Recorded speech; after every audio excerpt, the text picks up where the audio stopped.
Think the future holds for Blizzard? Is its ship sinking, or has the sun not yet set on the Blizzard Empire? Well, Blizzard is dead.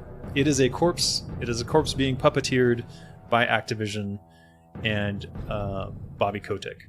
And it's going to be used as basically a factory to put the Blizzard stamp on things and stoke nostalgia to get sales.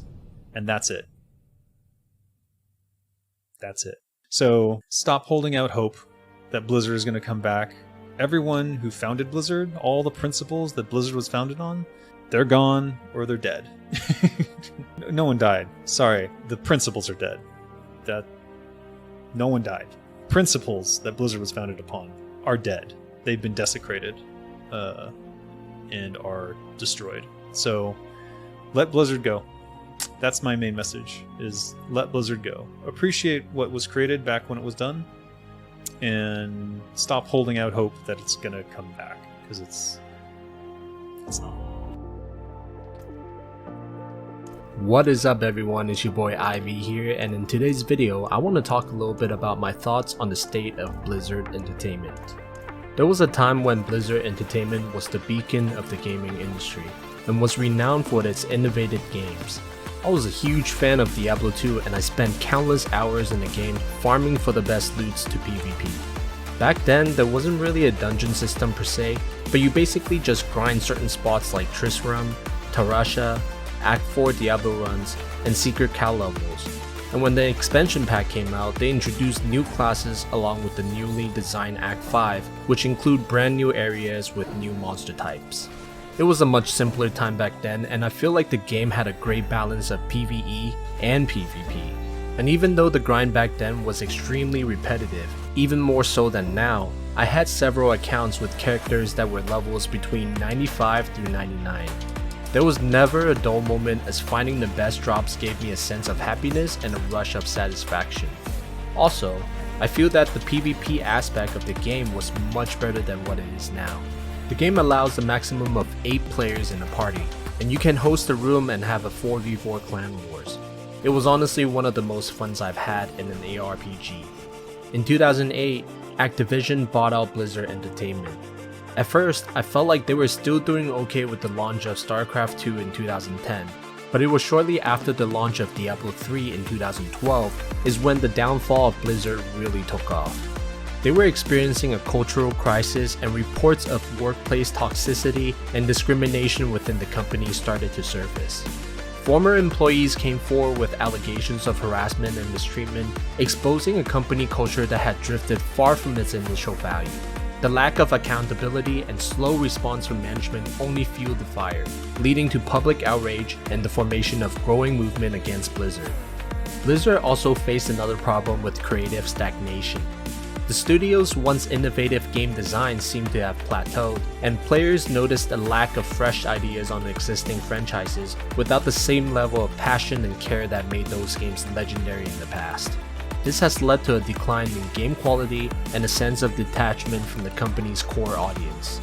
For the OG players who owned StarCraft and Diablo 2 a long time ago, remember when they made the original copies unavailable for downloads after they came out with the remastered versions? They didn't even give us an option to keep those games and try to make us buy the remastered copies at basically the same price as when it first came out. Furthermore, Blizzard faced multiple controversies, one after another. A disastrous game launch followed by unpopular decisions on microtransactions, and the mishandling of esports events further damaged their reputation. The community's trust was shattered, and players started abandoning Blizzards. The once loyal fanbase turned into vocal critics and expressing their frustration on social media and through boycotts. As the negative press continued to mount, Blizzard's financial performance took a hit. The stock price plummeted, and investors started to lose confidence in the company's leadership. With the mounting pressure and toxic work environment, all of the experienced developers, artists, and designers left the company for better opportunities, leaving behind a knowledge gap and further impacting the quality of Blizzard's projects in a negative way. As the downfall intensified, Blizzard's management finally had to confront the severity of the situation. Leadership changes were made, and a new CEO stepped in to lead a transformation effort. They took steps to address cultural issues, implemented policies to promote diversity and inclusions, and created mechanisms for employees to report concerns without the fear of retaliation. However, despite the efforts to address these problems, I think that the damage has been done and the loss of the talents is something that is irreversible.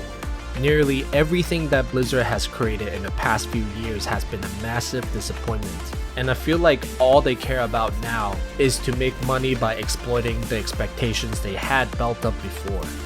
Taking Diablo 4 for example, the game costs $70 USD for the standard edition, and up to $100 for the ultimate edition, which in my opinion doesn't even include anything that's worth the extra $30 in upgrades.